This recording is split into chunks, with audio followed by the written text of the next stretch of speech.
Écoutez-moi bien.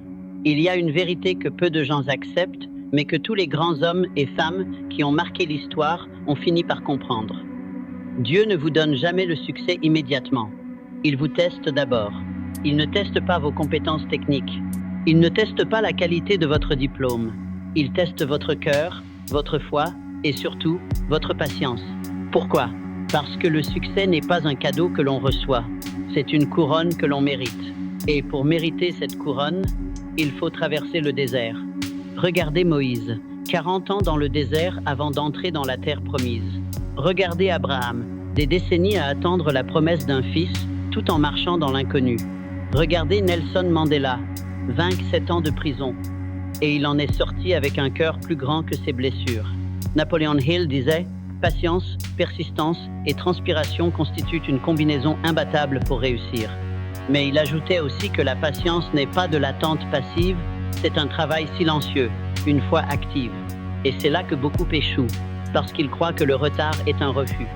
Ils pensent, si Dieu voulait que j'aie ce succès, il me l'aurait déjà donné. Non, s'il vous l'avait donné trop tôt, il vous aurait détruit. Un succès prématuré est un fardeau, pas une bénédiction. Il faut que vos épaules soient prêtes à porter ce poids. Henry Ford a échoué 5 fois avant de construire la Ford Motor Company. 5 fois. Chacune de ces faillites aurait pu le briser, mais elles l'ont forgé. Il disait, l'échec est simplement l'opportunité de recommencer, cette fois de manière plus intelligente. Et cette intelligence, on ne l'acquiert pas par des victoires immédiates, mais par le feu des épreuves. La patience n'est pas seulement le fait d'attendre, c'est qui vous devenez pendant que vous attendez. C'est facile de sourire quand tout va bien. C'est facile d'avoir la foi quand tout se déroule selon votre plan. Mais quand les portes se ferment, quand les appels restent sans réponse, quand vos prières semblent se perdre dans le silence, là, Dieu vous regarde. Il regarde. Vas-tu continuer? Vas-tu rester fidèle à ta vision? Vas-tu continuer à semer même quand le champ est sec? Car c'est la loi immuable. Dieu cache le succès derrière un voile d'obstacles pour que seuls ceux qui ont la foi, la discipline et l'endurance puissent le trouver. L'histoire est remplie de ceux qui ont abandonné juste avant le miracle. Imaginez un mineur qui creuse pendant des années, puis s'arrête à 3 coups de pioche de la veine d'or. Napoleon Hill l'a raconté dans Think and Grow Rich. Un homme avait investi tout ce qu'il avait dans une mine, puis, découragé, il a vendu son équipement. L'acheteur a fait venir un ingénieur et a trouvé l'or à quelques pas de là. Et vous? Combien de fois avez-vous abandonné à un souffle de votre bénédiction? Combien de rêves sont morts parce que vous avez confondu délai et défaite? Dieu ne vous fait pas attendre pour vous punir. Il vous fait attendre pour vous préparer. Il veut voir, seras-tu capable de rester aligné avec ta mission quand personne ne t'applaudit? Seras-tu capable de travailler dans l'ombre avec la même excellence que si tout le monde te regardait?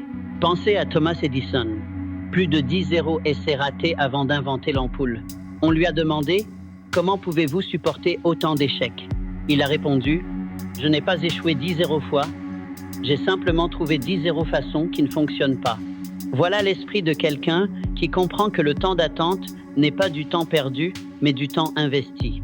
Alors oui, Dieu va tester votre patience. Il va vous placer dans des saisons où rien ne bouge, où chaque porte semble verrouillée. Il va laisser les autres réussir pendant que vous luttez encore. Et si vous ne comprenez pas ce processus, vous penserez qu'il vous a oublié. Mais c'est précisément l'inverse.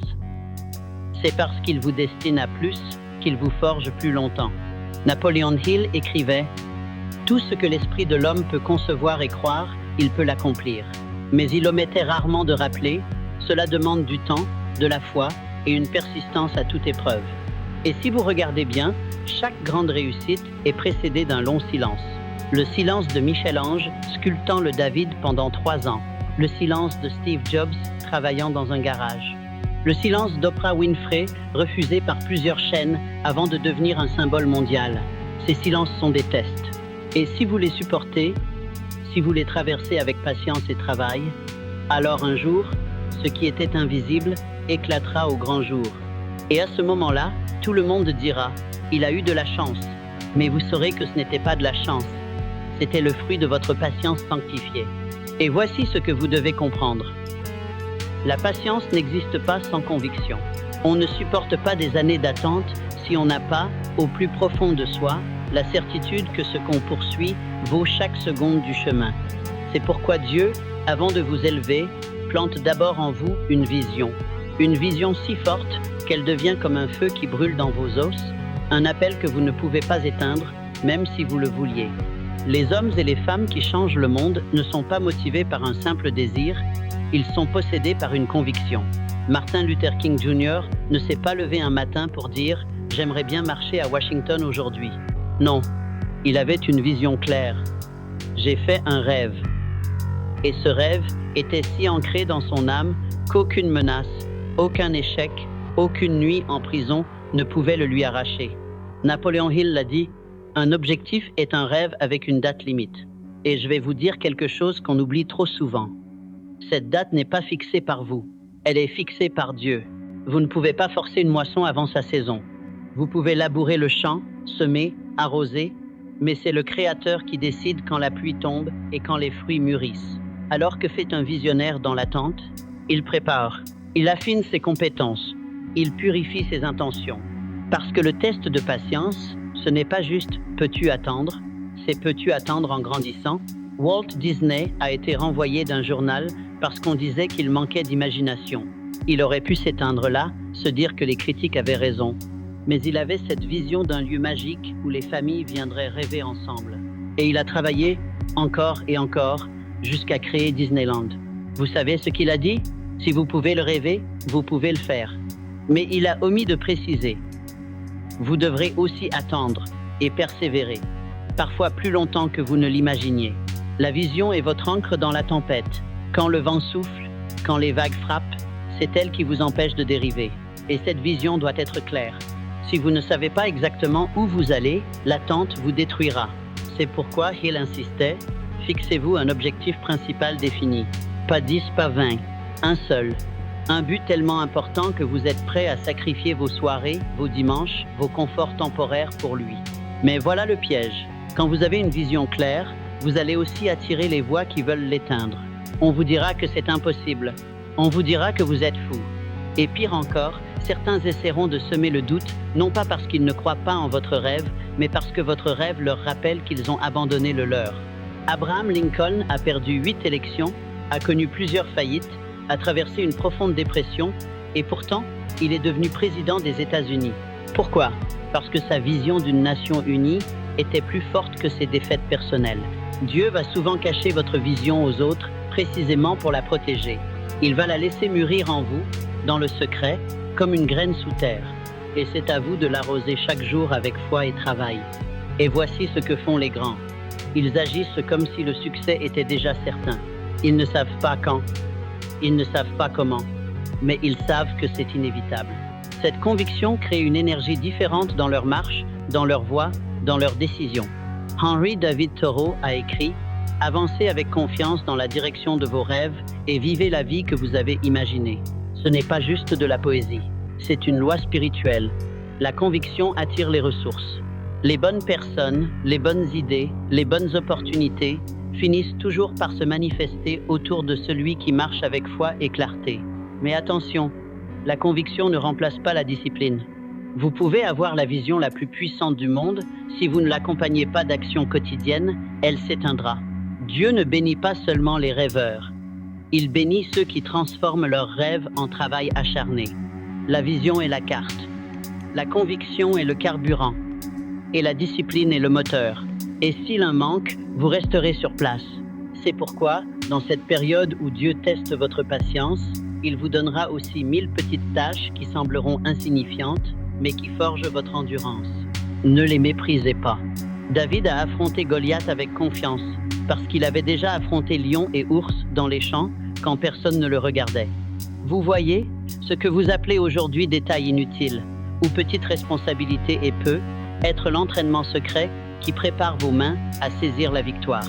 Et si aujourd'hui vous sentez que vous êtes dans cette saison d'attente, je veux que vous compreniez ceci. Vous n'êtes pas en pause, vous êtes en formation.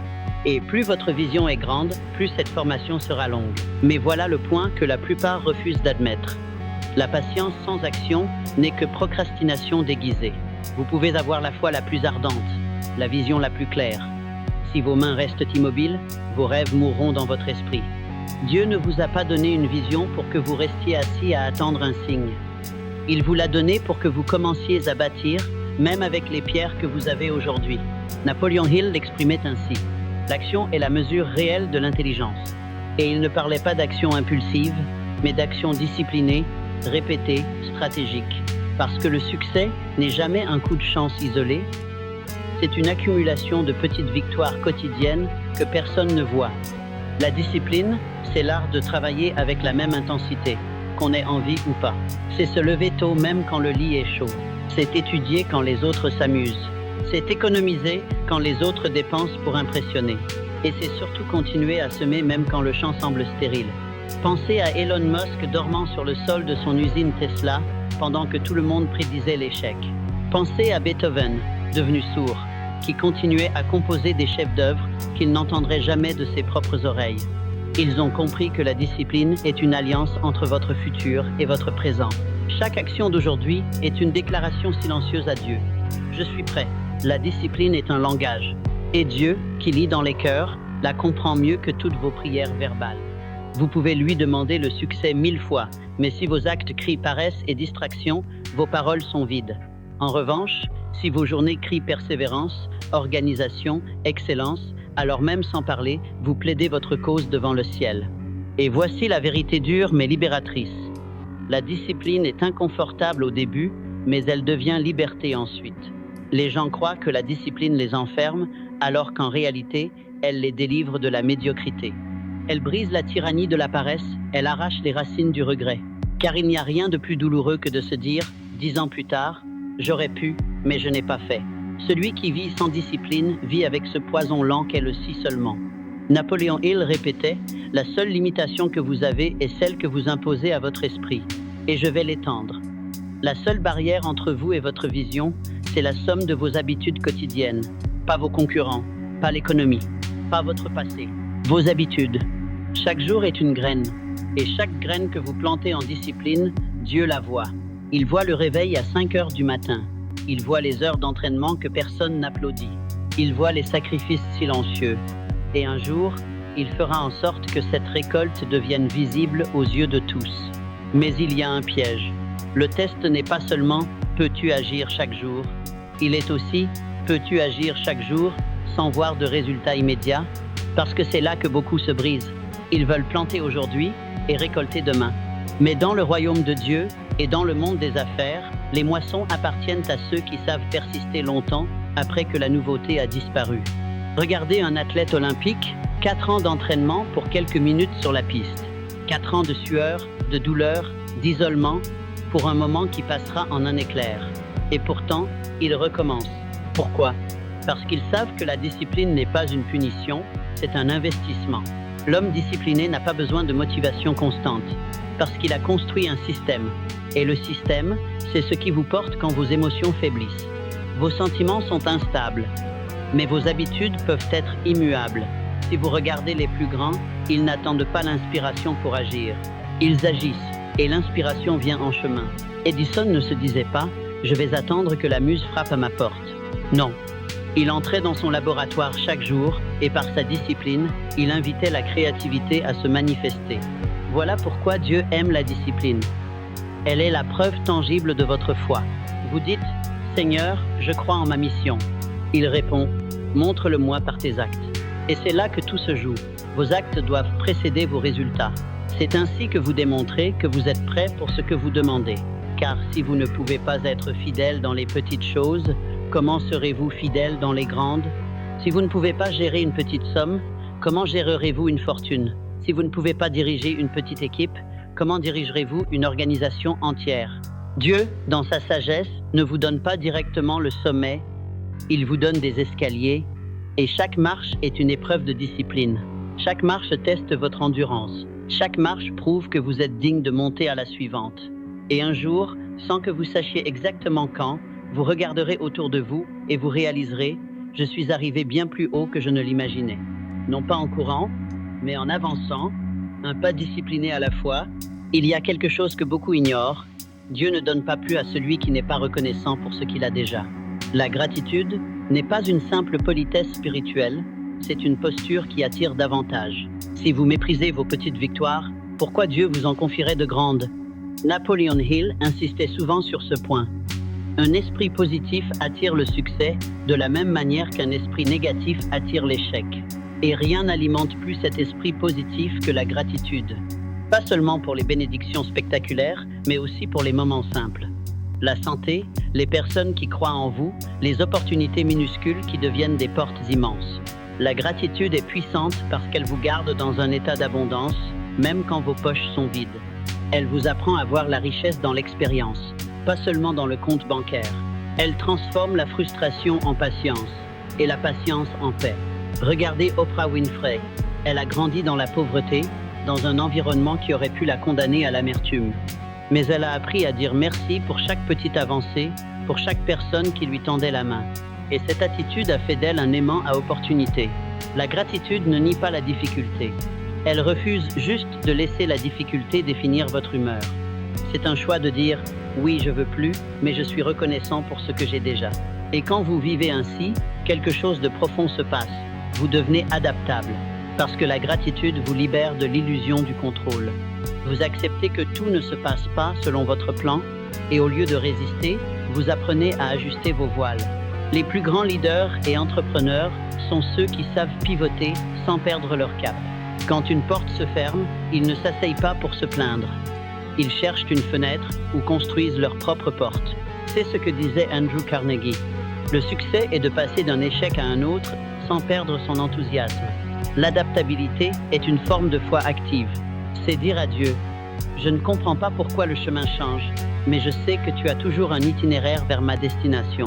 Pensez à Joseph dans la Bible. Vendu par ses frères, emprisonné injustement, oublié par ceux qui l'avaient aidé, et pourtant, chaque changement de saison était une formation pour devenir Premier ministre d'Égypte. S'il s'était accroché à un seul plan rigide, il n'aurait jamais atteint sa destinée. L'adaptabilité, c'est accepter que parfois, le chemin le plus court vers votre rêve passe par un détour que vous n'auriez jamais choisi. Et ces détours sont souvent les endroits où Dieu vous enseigne les compétences et la sagesse que vous n'auriez pas acquises autrement. Napoleon Hill lui-même a dû réécrire plusieurs fois son ouvrage majeur, Think and Grow Rich, parce que les circonstances changeaient. Il n'a pas vu cela comme un obstacle, mais comme une opportunité de l'améliorer. Il disait « Chaque adversité porte en elle la semence d'un avantage équivalent ou supérieur. C'est une vérité que seuls les patients et les reconnaissants peuvent comprendre. L'obstacle n'est pas une fin, c'est une matière première. Et l'adaptabilité est l'outil qui transforme cette matière en quelque chose de précieux. La gratitude vous garde humble, l'adaptabilité vous garde en mouvement. Ensemble, elles créent une mentalité qui ne peut pas être brisée. Peu importe combien de fois on vous ferme des portes, peu importe combien de fois le plan doit changer, vous restez aligné avec votre mission parce que vous savez que votre source n'est pas un contrat, ni un investisseur, ni même une idée, mais Dieu lui-même. Et c'est ce que Dieu attend de vous dans ce test. Que vous restiez reconnaissant même quand le ciel semble fermé. Que vous restiez flexible même quand le terrain se déforme sous vos pieds. Parce que la vérité, c'est que le succès n'est jamais une ligne droite. C'est une succession de virages, de retours en arrière, de chemins escarpés et parfois de chutes brutales. Mais si vous avez la gratitude pour continuer et l'adaptabilité pour vous relever, vous devenez inarrêtable. Et là, une autre vertu entre en scène, une vertu que Dieu chérit, que les grands cultivateurs de destin cultivent et que Napoleon Hill considérait comme le point de bascule entre ceux qui rêvent et ceux qui accomplissent, la résilience. L'apprentissage perpétuel, c'est la discipline sacrée de celui qui comprend que chaque épreuve est un professeur déguisé. Napoleon Hill disait « Dans chaque difficulté se cache une opportunité. Ford, Disney, Edison, tous ont échoué, mais chacun a appris plus vite que ses défaites ne pouvaient les briser. Apprendre exige humilité. Accepter que nos certitudes d'hier puissent devenir nos chaînes de demain. Mais apprendre sans agir, c'est amasser des graines sans jamais les planter. Dieu répète parfois la même leçon jusqu'à ce qu'on la vive pleinement. Avancez plus vite que vos problèmes. Que votre esprit évolue plus vite que le monde. Car le succès n'est pas une destination. C'est la récompense naturelle de celui qui grandit plus vite que ses obstacles. Un jour, la porte s'ouvrira et vous verrez que chaque attente, chaque détour, chaque non était une préparation. Dieu ne vous faisait pas attendre par cruauté, mais pour vous rendre prêt à porter la bénédiction sans qu'elle vous écrase. Ne fuyez pas l'apprentissage. Relisez les leçons de vos défaites, parce qu'au bout du chemin, ce que vous récolterez ne sera pas seulement du succès, ce sera la stature intérieure qui attire le succès comme une flamme attire la lumière.